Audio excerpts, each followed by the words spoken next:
Hi there, I'm Mark Isero, and welcome back to Article Club, where we read and discuss the best articles on race, education, and culture. It's September, everyone, and I'm proud to say that we are coming up on our 50th discussion here at Article Club. If you're new here, we started back in January 2020 with New Yorker writer Gia Tolentino, and we've been going strong ever since.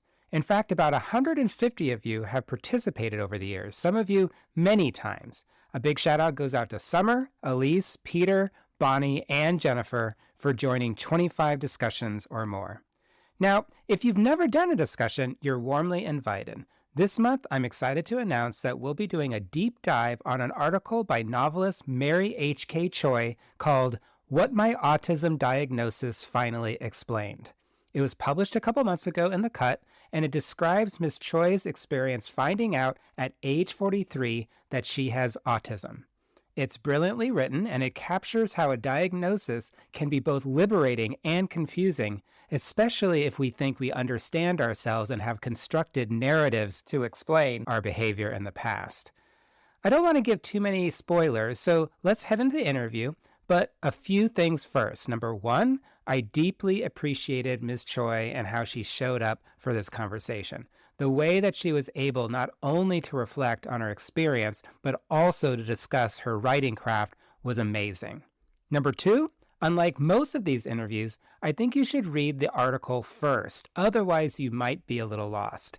And then number three, I invite you to our discussion on Sunday, September 29th at 2 p.m. Pacific Time. All you need to do is sign up at highlighter.cc/discussion. All right, let's get to the interview.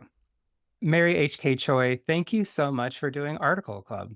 I'm super happy to be here. Thank you for asking me.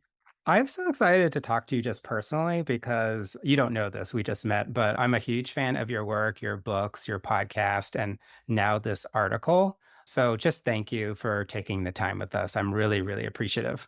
Thank you for just like receiving me into your headspace. And it's funny when you say that you've been a fan, like immediately I have that like imposter syndrome of like, okay, but like, is there enough here? Did you maybe do too much? Because some of the not great stuff, could we sort of like gerrymander around that? I can just receive that and be like, cool, thanks. Thanks for getting it. Yeah. So, yeah, I'd love to talk to you about this piece. It has a lot of titles. It was in the cut, but I'll say one of the titles, which was I was diagnosed with autism in my 40s. It gave me answers. And when I read this, I was just like, this is perfect for Article Club. I really think not just educators, but also everybody could really connect. And then also the piece about how you experienced it was really wonderful. So we have tons of questions. And the first one is like, this piece is obviously about you, but I'm really interested in how you opened the piece. It was not you at the beginning. It's actually your dad and your husband to be, your partner to be. And a scene that is both funny as well as a lot of different things in which your dad actually calls you a difficult character to your husband to be. Just wanted to ask you, like, how did you get to that first scene? Like, why'd you start there instead of with yourself? It's so funny because retroactively you'll have these answers that, in the moment before you're sitting down to write, when you're planning something, like you don't know that that's why you did something or that's how you decided to do something. And it's also funny because it's like, I really have this experience of, and I think a lot of kids of like very specific parents, maybe immigrant parents, like parents of color, have this thing where like the only time your parents will ever say anything nice about you, it's always like hearsay. You find out about it later, like, or they like do this weird thing where you complain that they never say something nice about you. And then they go, are you kidding? I just said to someone at church, blah, blah, blah. And so, like, that is a very, very particular mirror. And your partner is also a very particular mirror. And so it's this like funhouse thing or like Drost effect thing where it's just like one mirror and another mirror and it's just like what gets reflected back and forth. And like the fact that I wasn't in the exchange but being discussed, I thought was kind of like a really interesting vantage point. And again, like retroactively I can say all sorts of lofty stuff, but like since it is retroactive, like I'm like, thank God I did that because it kind of carries this like echo effect. It carries this like almost like a premonition or just like this idea of like what's reflected is maybe not real. And also the fact that my thoughts and my body are completely absented from this exchange. And I knew I was going to write about that story when Sam came back in and told me about it. It's just that sort of horrible writer essayist thing where you're like, I'm going to tuck this in my little fanny pack and know it's in my coffer without maybe processing so much what actually happened or what it means to you. It's like, I'm going to show the work later. But also, like, there's something that I like about it too, in that, like, it's sort of, there's a timelessness. It's like the adult me and the child me and this like exchange. It's like hostage ransom exchange thing happening between these like two men who know me very differently. It's also like kind of like a gaze or some sort of expectation. And yeah, so like my dad called me a difficult character. And, it wasn't even just that he called me that. It was that he like warned, my partner like mono on mono or something. And that too, I thought was hysterical. And at the time I was like, I'm definitely going to like eat off this. But also like, I found it really complicated to process in the moment, actually. And so now that I think about it, now that my dad's dead, spoiler, my dad's dead, which is in the piece, like that has a different kind of resonance as well. Yeah. Yeah, I noticed even in the first scene, there's different registers and different levels. Like it's both interesting, funny, and I feel like that is in the piece throughout, that it's at different levels at the same time. And I feel like you're sort of taking in the totality. So, for example, in the next part, again, you don't really talk about yourself very much, but you talk about how you are with Sam and sort of like how, especially during the pandemic, how you're sort of living together and how you're both similar, how you have a solemnity to it all, how you like to have your time. But you talk more and you write more about how you are together and how actually you found yourself avoiding him. But also, there's a tenderness too. And it was just really interesting how you were able to take me and the reader sort of like into your world. And would you say that like this idea of different registers and the idea of emotions in your writing at the same time? I guess what I'm saying is I knew that I felt the sophisticated nature right from the beginning. Thank you. I will take that. Here's the part that's so hard to explain. It's like, on one hand, it makes me sound really prescient or really wise to be like, and then I knew I wanted to da da da, and then I did this, and like, by God, if I didn't just pull it off, I always have this thing, and I'm going to try to be as granular as possible about process and as honest about it as possible, which is both like confounding and like maybe like so personal that if there are any like aspiring writers in Article Club, it might be like actually really annoying. But like I kind of always know how a story is going to open. And largely, I do tend to know how a story ends. And in this article with my editor, Joy, at New York Magazine, Joy Shan, who is so rigorous and an Asian woman, which I just don't take lightly in terms of like the trust fall or the buddy system that sort of allows for, where so much of that, like my intention is this like implicit thing. So even if I like push a boundary or say something, I can ask her and like project and then match to be like, do I sound crazy? Do I sound crazy to other people? Do I sound crazy to us? Do I sound crazy to them? And I also appreciate that crazy is a very ableist term. But like, so there's parts that are like just really subconscious. And I know when I'm in the pocket and I know when things are happening. And like the articles that I've really loved, like I'd written about my family a few times, and like those articles I love so much. And by and large, the piece as it is published is very, very close to my first draft. And because I'm not a linear thinker, hi, I'm autistic, and I think in pattern or rhythm, like I'm extremely, extremely pedantic about like syntax. I'm extremely pedantic about the way a sentence structure does not sound like the rhythm that we've done so far up until this point. Or I'm like, I know that that's grammatically correct. Like, I love your research department. I now hate the sentence. Like, all of that is extremely innate. And I've been writing now for over 20 years, and I've had the pleasure of writing as me in my own voice for like decades. And so I do have some just like muscle memory around that like motility of what it feels like. But the wonderful thing about amazing editors, and like I have not worked with this level of like dedication and rigor. And like I was so touched because at New York Magazine, I had my editor, and then someone in the research department was like, I want to research this piece. Like she was very like, this is the piece I want to work on. And same thing with the copy editor. And so like that was really touching. And it felt like just like we were sort of moving towards the thing, and that I got to be the one steering the thing. And so that was amazing. When having an editor that's so involved from the ground floor from the very beginning does allow me to have like another kind of brain. And so Joy and I knew there would be buckets. And this was actually just so instrumental. And I couldn't even tell you who came up with it. But it's sort of like that panopticon thing where it's like, okay, a person doesn't know something about themselves. Like, how is that information going to like, how are they going to discover this information? And a person, we're humans, we're social creatures. We use other people for mirrors. This is how I functioned in my eating disorder. This is how I functioned in value system. This is how I functioned with filial piety and the conditional love that my parents gave me based upon my performance. Like, seemingly, I know they love me unconditionally. Like, actually, that's not true. I can accept that there are caveats.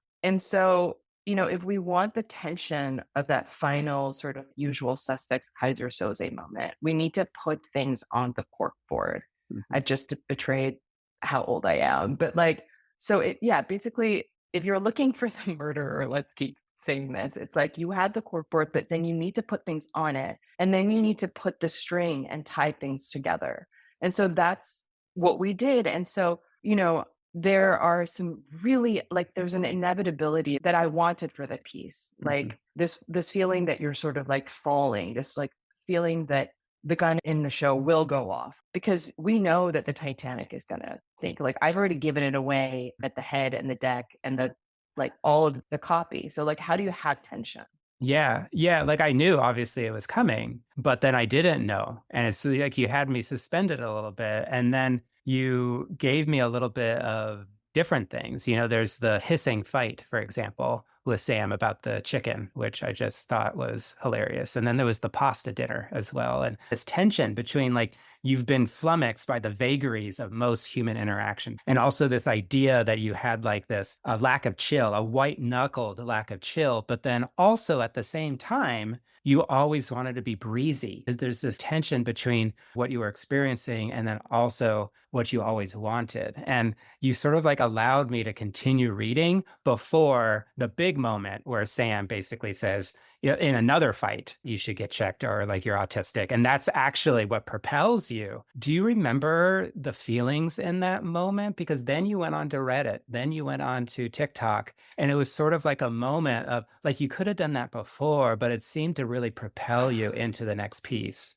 You know, I think that that's the sort of heartbreaking part of this essay for me. It's that like, and at different points, my editor was like, is that true? Or is this apocryphal? And there are apocryphal things to it. Like, I want to, say that like it was much more a process or that like I needed to get there in this way. And after he had said that, it might have been the inciting incident, but then I did this. Like, I didn't do that. And this, it makes me so sad to think about. And I think this is the true gift of like coming to this assessment in my mid 40s where I have enough fondness and compassion for myself at different ages, like where I'd like, I don't have a lot of shame. I know that the things that I did and wanted were the mind of a logical person who was afraid of abandonment. Like I know that. And so like, I don't know, I know that they all contributed. Even my eating disorder contributed, my ADHD diagnosis, the nature of my work, where I live, how loud it is. Like, I live in New York and you can get so caught up in other people's Wi-Fi signals. And like, I know why it was this way for me, but like, I like need so much affirmation and I really hate, and it breaks my heart that so much of it has to come externally. And so like when I say like it starts with my dad and then it's my husband and then it's like my friends and then it's like me,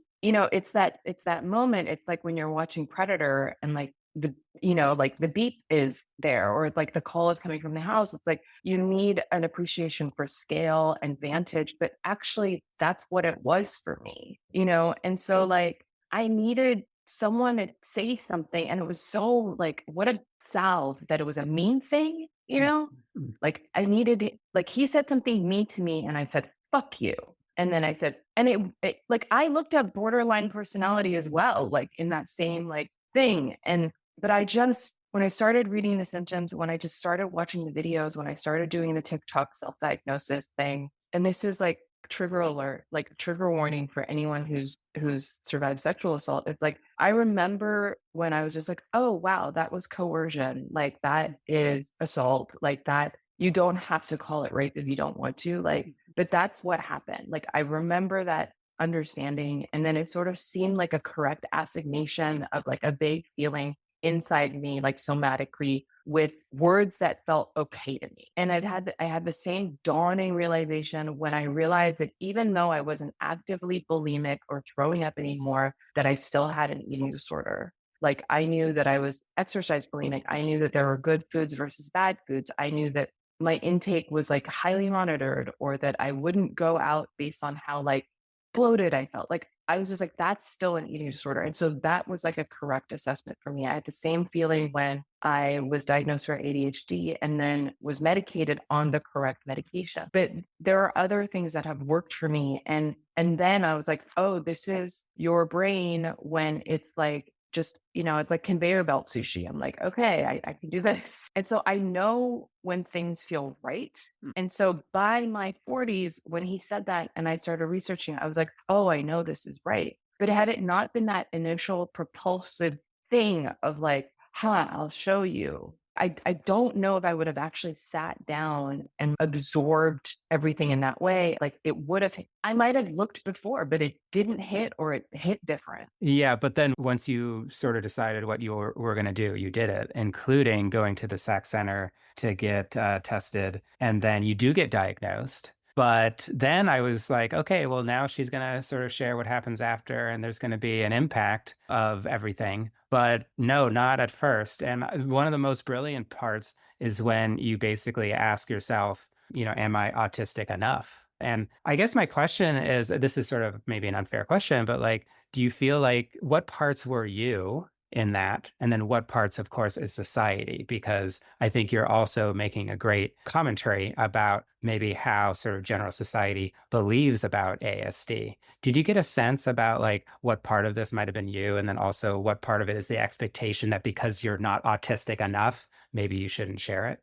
Actually, that's a terrific question. And it's actually a really good process question. And it has like meta levels and layers, like I felt that way genuinely. And it part of it was, like media, like being like comparing myself to like savants who are also autistic, or like nonverbal people who are very like high needs, high support, like anything that gets like spotlit from even the children's literature feels really specific. In fact, in the aftermath of publishing this, I had a lot of friends reach out and confide in me that their children are autistic. And we kind of talked about it a little bit. And the part that I sort of found interesting is that it's almost like, Beetlejuice, Beetlejuice, Beetlejuice. It's like, unless there's an invitation to talk about something, or like a sort of porch light on for a person, it wouldn't be something they would just volunteer. And, I was just like, okay, that's really interesting. And so in that same way, like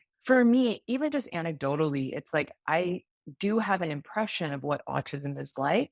And then it's like, hearing about people's autistic children, again, they're like very small. So that basis of comparison feels really oblique. And then you just have that thing of like sitting inside your own head. Like, I'm an adult person who can't really tell you with 100% confidence if I'm like hungry or I'm happy. Like right now for me, like happiness and excitement and dread and terror are like this, like the two veiny arms meme, because I'm like, I don't know the freaking difference. So in that, it's like, it's like, am I autistic? Am I not autistic? Am I autistic? Am I doing it right now? Am I autisming right now? the fact that I'm wondering if I'm autisming right now, is that autistic or is that like actually not autistic? Like, so there's that waffling, there's that rumination. And so, I wanted to make that real.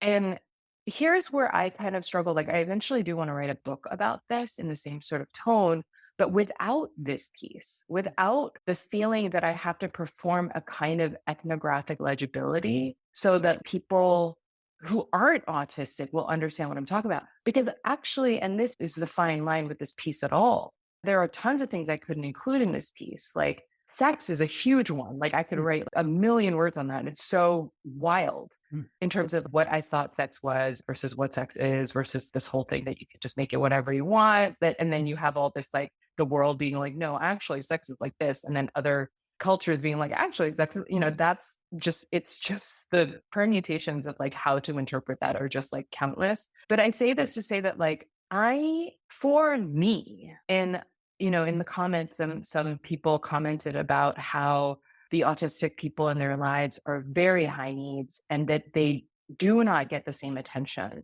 that lower needs people get.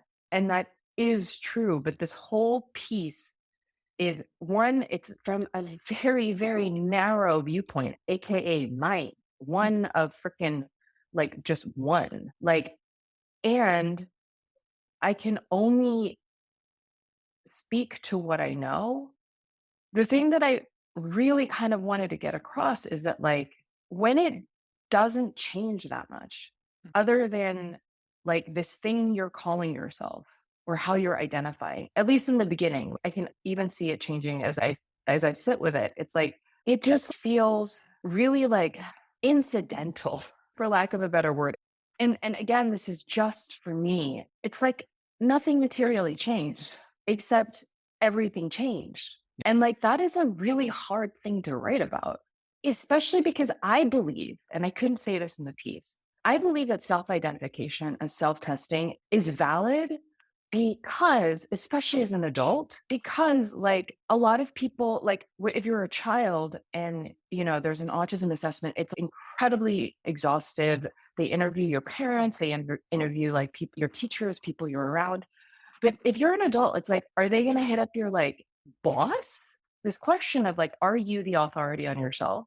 Are you the authority on yourself, even if you don't know? No one's going to give you a drug if you're an adult with autism with low needs. They might tell you to go to a type of therapy. But other than just giving yourself some freaking concessions and asking for understanding from other people, there's not a whole lot changing here. So in that way, it's like, I'm not saying the cure for autism is self-care. If you can frame yourself differently and think of yourself differently and be nicer to yourself ultimately in extremely small ways, will your life improve? And if it does, and it's on the heels of self-assessing as an autistic person, then like, what is the actual blast radius on that? Like, what is this like zero something? It kind of feels like people who are like rah-rah anti like student loan forgiveness. I'm like, why are you so salty? Like, mind your business. Like, whatever your path is, there's a plan for you.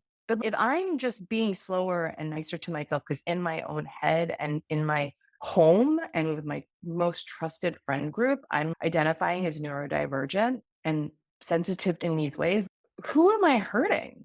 I don't think we're even in the neighborhood of the question you asked, but yeah, that's just like the thing I wanted for this piece, that sort of tension and the ambiguity and just like saying that it's allowed, I guess. Yeah, I super appreciated how you didn't try to explain all of autism. You talked about how if you know somebody with autism, you know somebody with autism. And then also the idea of spectra. It's like, hey, this is my experience and that's okay. And other people have different experiences too. And I love your point also about how, first of all, like, are you an authority? Are we authorities to ourselves? I think that that's really beautiful.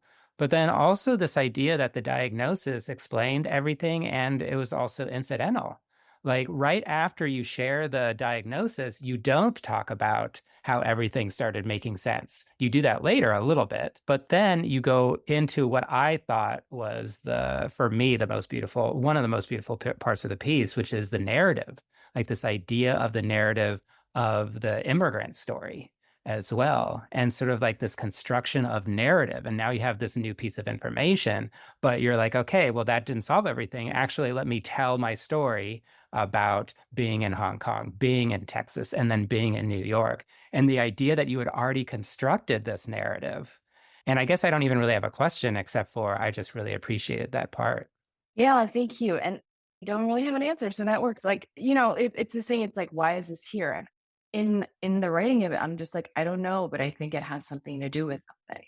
And even in the inclusion of it, it was like, and that I think was the piece of like having an editor who I really trusted. It's like, can I take you on a side journey? Can I actually like bring everyone on a ride along for a total red herring that PS isn't a red herring? Like it actually is foundational to my operating system. And again, in the spirit of like improv, it's yes and, yes and, yes and, even though it's not the standalone answer. And probably the reason why a piece that was assigned at like 5,000 words, I kept writing to Joy being like, yo, I'm so sorry.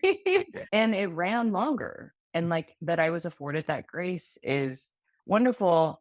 And that's a trust fall too. Like I always think about, I'm not equating myself to like a pop star, but like I always find it so interesting that, when you're writing something, you don't know if it's going to hit and you don't know if people are going to like not like it. And similarly, it's like when you release something as your single and then like an album cut becomes like the thing that everyone actually remembers you for, like that thing where like a creative person is just making a thing and then intermittently showing it versus like this is a good one, that feeling, like that unreliability I find so so fascinating. And so like in that part, it's like, my Joy and I were like, that was part of the thing where she was like, is this true or are you masking? And so then it's like we sort of like went down that rabbit hole of like, why am I so good at masking? Am I better at masking than other people? Is there anything to do with what governed my thinking outside of like a cognitive place, but just like in a like a nurture place? And then that sort of, I think we had something else in there. And then we started sort of unthreading that part. And then she let me keep going. And then we had it. But I don't think that I find it really exciting that, in essays or like, there's like different levels, right? It's like, depending on the publication, you've got it's almost like temporally lagging or weird, or it's probably a circle, but like a type of mainstream publication is still doing for the month of May during like AAPI month or whatever. They're still doing the like, oh, my lunches were smelly, you know? And now it's like we've had Fresh on the Boat. We've had all these places talk about that. It's like, oh, my lunch had eyeballs. People freaked out, whatever, rah, rah.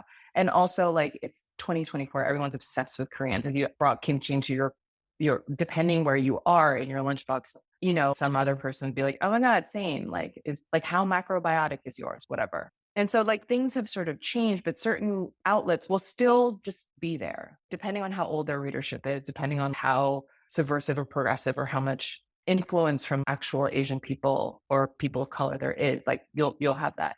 And we were thinking about it. I was just like, I'm in my 40s. Like, I didn't grow up in like San Gabriel Valley surrounded by like Asian people. Like, I didn't grow up in pockets of Jersey. I moved to America at a very specific age in my teens. That is still part of my story. And that part kind of got trapped in amber. And that part became the apocryphal part as to what explained me. Mhm. And so then this assessment, sort of dismantling that, was something I was interested in. And when we talk about representation and all this stuff, I just hadn't written about using representation in a way that for me actually was strangely weaponizing or strangely limiting in terms of how I could think of myself. It was kind of this apocryphal thing of like, this is the Asian American experience. And for me, that was ultimately exclusionary and it's like very other sort of depth of thinking. And I thought that was interesting. So we put it in. Yeah. I'm not an immigrant, but I, for some reason, deeply identified with this idea of trying to read the room and the idea of Nunchi, for example. And then later talking about feeling that you are or were genre aware and this idea of just being an observer all the time. And I don't know, it's very interesting how it sort of like hit me personally, especially in that part of the piece before you move into what the diagnosis meant to you. So, yeah, thank you for sharing that. When you do get, though, to the point of sort of settling into the diagnosis, I was really interested. You were sort of fighting it, you were fighting it and fighting it a little bit, or at least thinking about it. And then you just let go. And you explain how you let go and you talk about, how autism sort of interacts with you and how you interact with autism and all of that.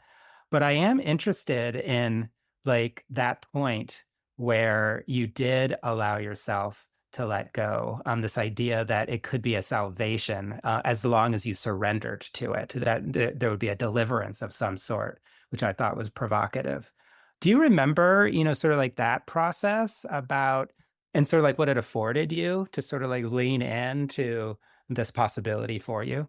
Yeah, I mean, it's both like micro and macro in terms of like what it afforded me. Like the autism diagnosis answered for so many things. And thank you for your identification around the immigrant piece and things like that, because I do think that there is so much universality in this.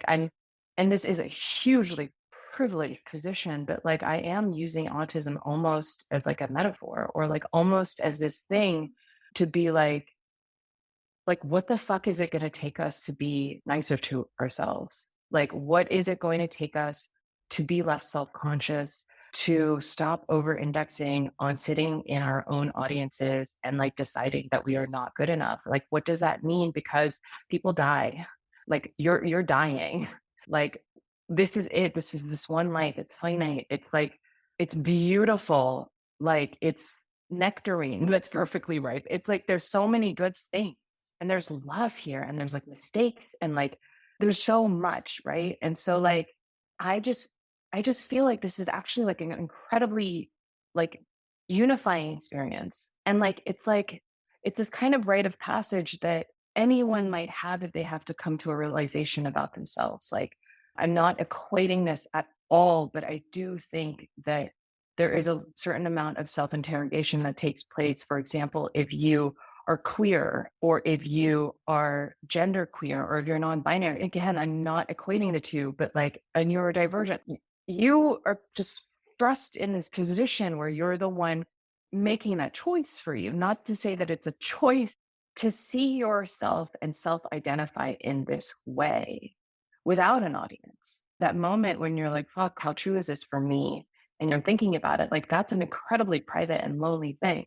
And like hugely empowering in the way that like everything is just like everywhere all at once. But no, it's just that thing. And like that's what I wanted to say in this Trojan horse of this piece about being in my mid 40s and having autism and also being Asian, by the way, and also a lady. Like there's just that's like, yeah, I totally forgot your question. It totally makes sense, how it's everything all at once. So yeah, thank you. I have one last question for you, which is around the end of the piece. Earlier, you talked about how you sort of know how you're going to start and end a piece. Mm. So you began with your husband and your dad, and then it's then more about you, and then you do return to your dad. And first of all, it was really beautiful, and I'm really sorry for your loss. But you return to your dad and he's passed away and you're at the funeral.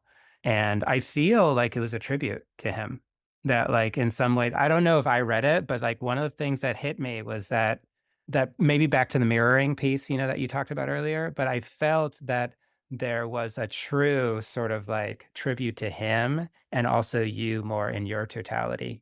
Can you talk a little bit more about the ending?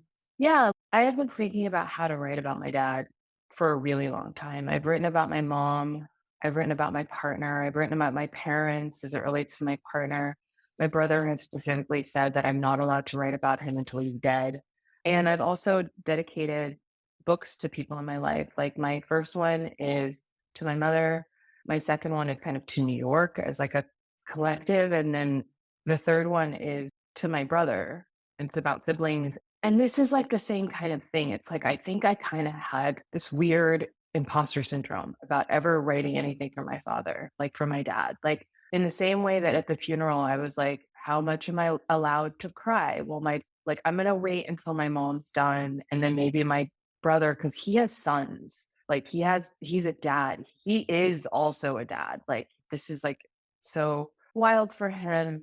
And like, I felt the presence of my dad's absence so heavily enough that, I think that the thing that I blame my parents most for is their neglect. I'm not saying it was neglect. I'm saying that I experienced it as neglect. And there is something really tricky about it because there is all this plausible deniability, like it's really hard to put any weight on the presence of an absence. And so, part of it is like, it's like almost like when you at a famous person on Twitter and you're like, oh, I'm just embarrassing myself. Like, why? It's one thing to talk about a person, it's another thing to like at them.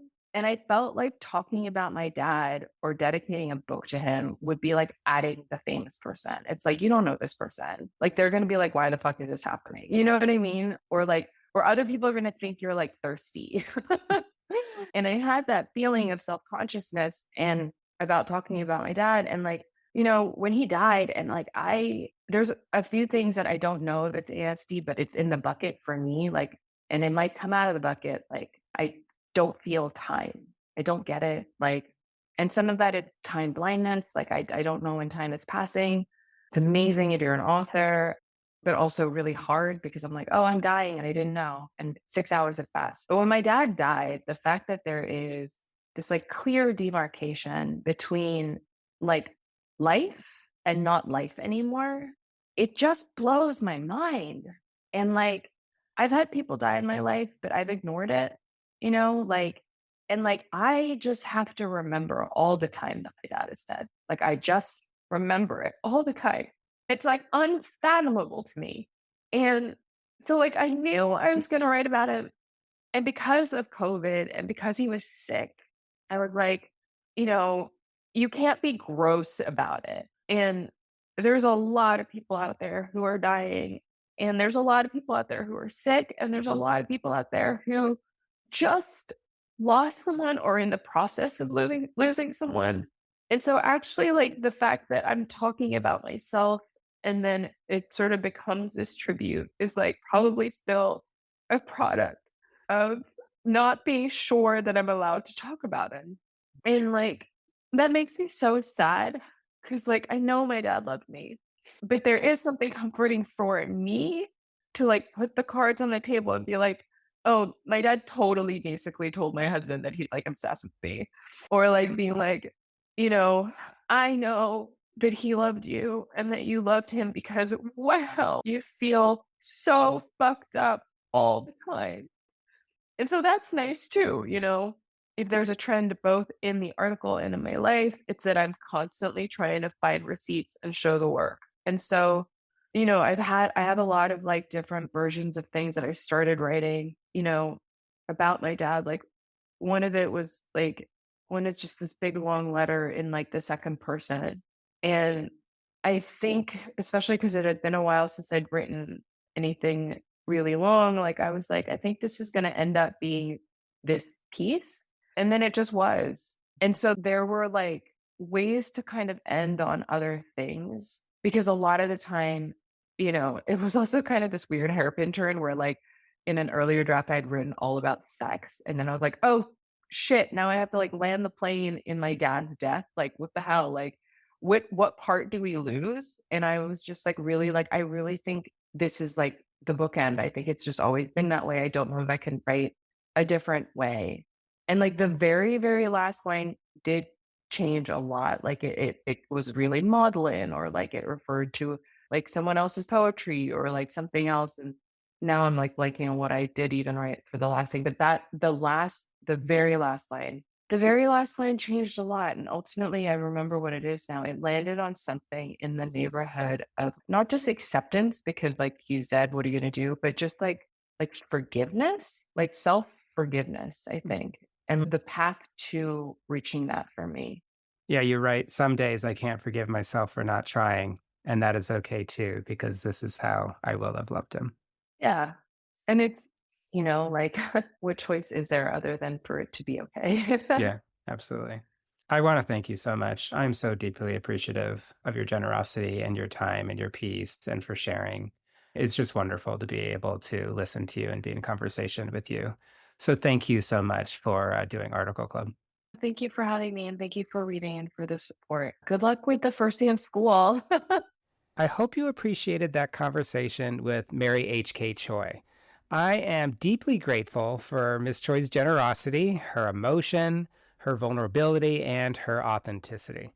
And listeners, I'd like to thank you too for listening, and I hope you liked this conversation. If you did, I invite you to come to our discussion on Sunday, September 29th.